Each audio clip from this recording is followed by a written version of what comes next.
بیشتر از یک قرن پیش یه عده دانشجو تو شهر مادرید دور هم جمع شدن و یه باشگاه فوتبال رو انداختن و هر هفته با هم دیگه فوتبال بازی میکردن.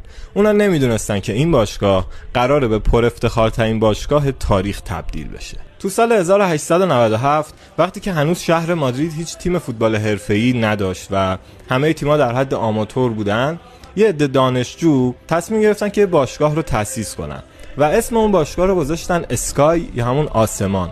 و نهایتاً تو سال 1902 آقایی به اسم خوان پادروس باشگاه مادرید اف سی رو به طور رسمی ثبت کرد. رنگ لباس باشگاه مادرید از همون اول سفید بوده و لقب لوس بلانکوس هم از همونجا و به خاطر همین رنگ سفید روی این تیم گذاشته شده. تا سال 1920 اسم این تیم مادرید اف سی بود.